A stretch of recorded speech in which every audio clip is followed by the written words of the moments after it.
مظلوم پہ انسان کو رحم تو آتا ہے، محبت نہیں ہوتی. خوب سمجھ لو،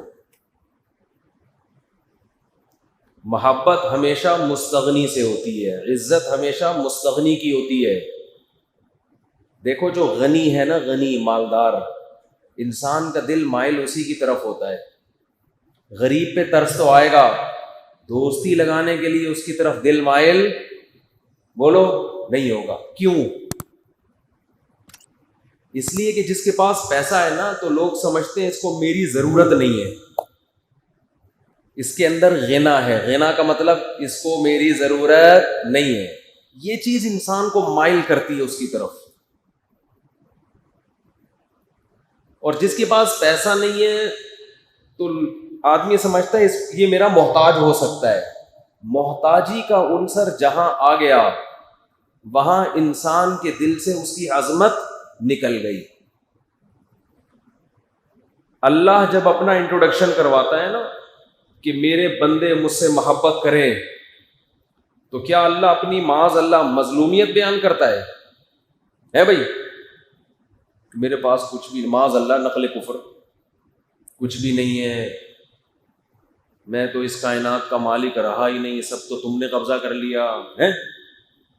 نا نا نا نا نا. اللہ جب اپنا تعارف کرواتا ہے، اللہ الصمد، بے نیاز، کسی کی ضرورت اس کو نہیں ہے. لہو ما فی السماوات، جو کچھ آسمانوں میں ہے ہمارا ہے، جو کچھ زمین میں ہے ہمارا ہے. یہ تو ہم نے تمہیں بھیک میں دیا ہوا ہے، اصل تو ہم ہیں. اللہ بتاتا ہے میں دولت والا ہوں. وَلِلَّهِ خَزَائِنُ السَّمَاوَاتِ وَالْأَرْضِ، آسمانوں اور زمین کے خزانے میرے ہیں. تو اللہ اپنا بینک بیلنس بتا رہا ہے نا، بہت دولت والا ہوں. اس سے پتہ یہ چلتا ہے کہ اگر آپ اپنی عظمت دوسرے کے دل میں بٹھانا چاہتے ہو تو اپنی محتاجیاں اس کے سامنے پیش نہ کرو. یار میرے یہاں بھی درد رہتا ہے، میرے گھٹنے کا بھی مسئلہ ہے، میرے کو شوگر بھی ہے، میرے گردوں کا بھی سیٹنگ آؤٹ چل رہی ہے، میرے سر پہ بال بھی نہیں اگ رہے، میری بیوی بھی بھاگ گئی ہے، اور جو ہے وہ پیسے بھی نہیں ہیں، اور ٹینشنیں بھی بہت ہیں. اس سے سامنے والے کے دل میں آپ کی محبت نہیں پائے. ترس کھا کے 50 روپے زکوٰۃ کے دے گا ضرور، سمجھ رہے ہو؟ ترس کھائے گا، 50 روپے نکال کے بولے گا پتلی گلی سے نکل گیا. آپ کی عظمت جب بیٹھے گی جب آپ سر اٹھا کے جیے. اب ہو سکتا ہے میرے اس بیان سے غریب آدمی پریشان ہو کہ ایک تو غربت کی ٹینشن، اوپر سے مفتی صاحب نے کہہ دیا غریب کی عزت نہیں ہوتی. اس کا جواب یہ ہے کہ غربت عیب نہیں ہے، محتاجی، لوگوں کی جیبوں پہ نظر رکھنا یہ عیب ہے. غریب ہو کے بھی سر اٹھا کے جی سکتا ہے، اور مالدار ہو کے بھی بھکاریوں کی طرح زندگی گزار سکتا ہے. ہمارے بہت سے سیاستدان مالدار ہیں، سوچ کے بھکاری ہیں. دولت مند ہونے کے باوجود ان کی معاشرے میں عزت نہیں ہے، کیونکہ ہر وقت ہاتھ کیسے رہتا ہے؟ ایسے رہتا ہے. اور ہم نے علماء کو دیکھا ہے گھر میں کھانے کو روٹی نہیں ہے، سر اٹھا کے جیتے ہیں. پوچھو بھائی کچھ ہے؟ اللہ کا دیا بہت کچھ.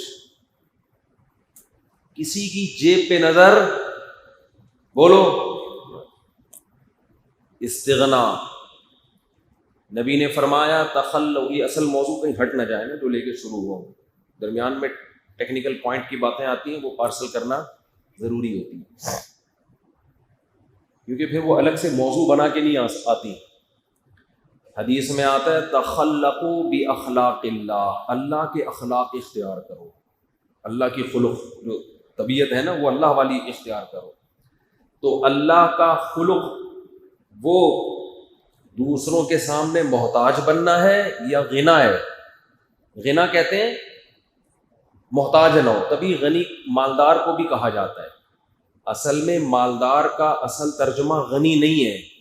مالدار کو عربی میں غنی اس لیے کہتے ہیں کہ وہ لوگوں سے مستغنی ہوتا ہے، غنی ہوتا ہے، بے پرواہ ہوتا ہے. سمجھتے نہیں ہو میرا خیال ہے. غنی سے اوپر کا درجہ ہے صمد. غنی کہتے ہیں جو کسی کا محتاج نہ ہو، سمد کہتے ہیں جو کسی کا محتاج نہ ہو، لوگ اس کے محتاج ہوں۔ سمجھتے نہیں ہو بات کو؟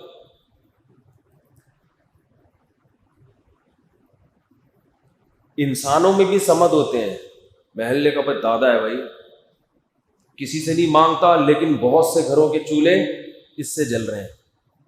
حقیقی سمد تو اللہ کے علاوہ کوئی بھی نہیں ہے۔ تو یہ بننے کی کوشش کرنی چاہیے کہ آپ کسی کے محتاج نہ ہوں لیکن آپ کے ذریعے بہت سو کے گھروں میں چولہے جل رہے ہیں۔ یہ اچھی صفت ہے۔ آج تو سارا آوائی کے آوائی بگڑا ہوا ہے۔ تو یہ بات کہاں سے شروع ہوئی تھی جی؟ خواہشات کی محتاجی تو شروع ہوئی تھی، وہ تو یہاں سے ادھر کہاں سے آ گیا یار؟ ایک بندہ ڈائری لے کے جی بلی کی طرح تو سکڑ کے وہ تو مار دیا تھا ہم نے اس میں ہے نیت پہ تو بات کر رہا تھا، نیت پہ کیا بات؟ خیر میں مثال دے رہا تھا کہ کون بلی کی طرح سکڑا تھا؟ ہاں وہ کمارا کے سن کے نا، وہ والا بیچارہ بلی کی طرح کیا ہو جاتا ہے؟ سکڑ جاتا ہے۔ تو بات یہ چل رہی تھی، ایک تو یہ میں جلدی سے مکمل کر دوں کہ آپ چاہتے ہیں نا سامنے والے کے دل میں اپنی محبت بٹھائیں تو محتاجیاں ظاہر نہ کریں۔ حتیٰ کہ میاں بیوی کا بھی یہی معاملہ ہے۔ ایک ماہر نفسیات ڈاکٹر ہیں، یوٹیوب پہ ان کا ایک بڑا اچھا کلپ دیکھا میں نے۔ بعض دفعہ وہ پھینکتے بھی ہیں لمبی لمبی، لیکن بعض دفعہ بڑی خاندانی باتیں بھی کرتے ہیں۔ تو بڑی زبردست بات انہوں نے کی، بہت اچھی بات کی، اور ایک لبرل آدمی کے منہ سے یہ بات سن کے مجھے زیادہ اچھا اس لیے لگا، میں نے کہا بھائی یہ خاندانی بات ہے، ورنہ لبرل لوگ اس طرح کی باتیں کرتے نہیں ہیں۔ تو میں نے اس پہ وہ کمنٹس بھی کرنے کا ارادہ تھا، لیکن وہ پتہ نہیں کلپ کہاں غائب ہو گیا نا، وہ پھر بہت تلاش کیا ملا نہیں، ورنہ میں لکھ رہا تھا اپنا نام لکھ کے کمنٹس کروں ڈاکٹر صاحب ہٹو بچوں ہو گیا، خاندانی بات ہو گئی، مفتی طارق مسعود ہیئر، لیکن وہ کلپ ہی شارٹ ہو گیا مارکیٹ سے، پتہ نہیں پھر دوبارہ بس چھوڑو۔ تو انہوں نے ایک بڑی اچھی بات کہی ڈاکٹر صاحب نے، ماہر نفسیات ہیں۔ یہ جو میں بات کر رہا ہوں نا استغنا والی، کہ جب آپ مستغنی ہوتے ہیں تو پھر آپ کی عظمت بھی سامنے والے کے دل میں آتی ہے۔ ان ڈاکٹر صاحب نے ایک بڑی اچھی بات کی، ان کا تو یہ ٹاپک نہیں تھا لیکن جو بات کی وہ اسی سے ریلیٹڈ ہے تو مجھے یاد آ گئی وہ۔ انہوں نے خواتین کو نصیحت کی ایک بڑی پیاری مثال سے کہ دیکھو جب تک تمہاری شادی نہیں ہوتی کالج کے باہر لڑکے انتظار میں کھڑے ہوتے ہیں، ہوتا ہے کہ نہیں ہوتا ہے بھائی؟ کالج کے باہر لڑکے انتظار میں لڑکے ہی کھڑے ہوتے ہیں، لڑکیاں کبھی بوائز کالج کے باہر نہیں کھڑی ہوتی۔ کبھی ایسا دیکھا کہ بوائز کالج اور لڑکیاں باہر انتظار میں؟ اگر اتنا خوش قسمت کالج کوئی ہو تو سارے لڑکے وہیں چلے جائیں پھر کہ بھائی یہ ساری گرلز انتظار میں کھڑی ہوئی ہیں۔ الٹا معاملہ ہوتا ہے، گرلز کالج کے باہر کون کھڑا ہوتا ہے؟ لڑکے۔ لڑکیوں کے پیچھے کون بھاگتے ہیں؟ ہر نر مادہ کے پیچھے بھاگتا ہے، جانوروں میں بھی ہے یہ، اس کے برعکس بہت کم ہوتا ہے، بہت ہی کم، لیکن جانوروں میں بھی یہ کہ نر ہمیشہ مادہ کے پیچھے۔ ڈاکٹر صاحب نے بڑی خاندانی بات کی کہ یہ کیا وجہ ہے کہ جو آدمی آپ کے پیچھے بھاگتا تھا رشتے تلاش کرنے کے لیے، ابا کے ریکویسٹ کر رہا ہے، پھر جو ہے وہ استخارے نکال رہا ہے، اور یہ میری اپنی تعبیرات ہیں، جب شادی ہو جاتی ہے تو پھر بیوی شوہر کے پیچھے بھاگتی ہے ساری زندگی۔ کیا خیال ہے بھائی؟ تھوڑے دن تک تو معاملہ سیٹ رہتا ہے، اس کے بعد کیا ہوتا ہے؟ بیگم صاحبہ ہمیشہ یہ ٹائم نہیں دے رہے، یہ آ نہیں رہا، پہلے کالج کے باہر 3 گھنٹے کھڑا رہتا تھا، ایک دن میں نے نمبر دے دیا تھا تو خوشی سے بے ہوش ہو گیا تھا۔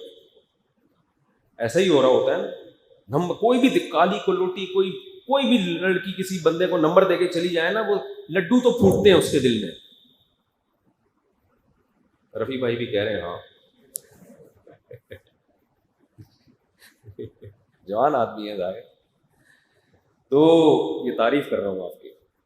تو اب ہوتا کیا ہے نکاح کے بعد تھوڑے دن تک تو یہ سیٹ اپ چلتا ہے، اس کے بعد معاملہ کیا ہو جاتا ہے، بالکل الٹ.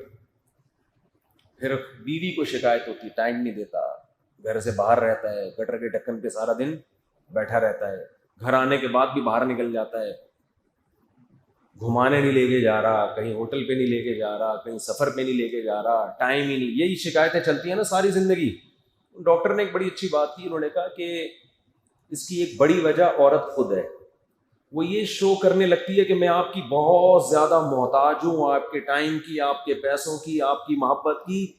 اس محتاجی کی وجہ سے اس کے دل میں یہ تعبیرات میری اپنی ہیں.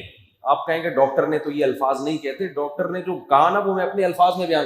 ہمارا اپنا اسٹائل ہے نا، ہر آدمی کا اپنا اسٹائل ہوتا ہے بھائی، ہر بات کو ہر آدمی اپنے اسٹائل میں بیان. تو اسٹائل ہمارا ہے، بات ڈاکٹر صاحب کی، مثال ڈاکٹر صاحب کی ہے، بات بھی نہیں، مثال. بات تو ہماری ہے جو ابھی میں نے آپ کو استغنا والی بتائی، مثال بڑی خاندانی ہے اس لیے بیان کر رہا ہوں. تو یہ ہوتا ہے کہ عورت اپنے آپ کو یہ ثابت کر دیتی ہے کہ میں آپ کی محتاج ہوں. اب مرد کو پتا ہے کہ یار یہ کہیں بھاگنے والی، یہ تو گھر کا مال ہے، گھر کی مرغی دال برابر، اس کو میں ٹائم دوں تو بھی ہے، نہیں ٹائم دوں بولو یہ تو قبضے میں آ گئی نا، یہ تو قبضے میں آ گئی، اس نے کدھر جانا. ہاں میں یہ عرض کر رہا تھا کہ وہ ڈاکٹر نے بڑی خاندانی مثال دی کہ عورت میں استغنا ختم ہو جاتا ہے، جس کی وجہ سے بار بار آپ گھر سے باہر نکلے فون کر کے پوچھ رہی ہیں، پھر دفتر بیٹھے ہوئے ہیں، کیا کھایا، چائے پی لیا آپ نے آفس، پھر واپس ابھی تک آئے نہیں آپ واپس، میں گھبرا گئی تھی آپ رہ کہاں گئے. یہ چیزیں کیا کرتی ہیں، یہ ایک انسان کی نیچر ہے. اگر تھوڑا سا ناز نخرے ٹائپ کی چیز ہو نا تو پھر معاملہ کیا ہوگا، وہ کیفیت تو نہیں ہوگی جو کالج کے باہر ہوتی تھی، لیکن ایسا بھی نہیں ہوگا کہ ایک صاحب سفر پہ گئے 10-15 دن کے لیے، جس دن گھر آ رہے تھے کہہ رہے تھے یار 10-15 دن گھر سے باہر رہا ہوں، ایسا لگ رہا ہے جنت میں ٹہل رہا ہوں میں، اور گھر میں جا رہا ہوں تو ایسا لگ رہا ہے کہ اب پھر جیل میں جا رہا ہوں. میں نے کہا کیوں؟ کہہ رہے ہیں پھر وہی گھر سے باہر جاؤ بتا کے جاؤ، گھر میں آنے سے پہلے دیر ہو جائے تو بتاؤ. ایک ایک چیز نا موبائل پہ بالکل ریموٹ کنٹرول کی طرح بندہ گیا کہاں ہے. تو یہ خواتین کو ایک نصیحت کر رہا ہوں کہ تھوڑا سا استغنا پیدا کرو اپنے اندر. بولو بھائی جیسے مجھے آپ کی ضرورت ہے آپ کو بھی میری اسی طرح ضرورت ہے، آپ کو بھی میرا ٹائم مجھ سے چاہیے. ابھی نہیں ہے ٹائم میرے پاس، ہر وقت ٹائم باتیں یہ کیا ہے. ٹھیک ہے، تھوڑا سا اسٹائل مارنا پڑے گا. آپ نے کہا کہ چلو بیگم شاپنگ کرنے چلتے، کیا شاپنگ لگا کے رکھی ہوئی ہے، مجھے اپنے بھی کچھ کام ہوتے ہیں.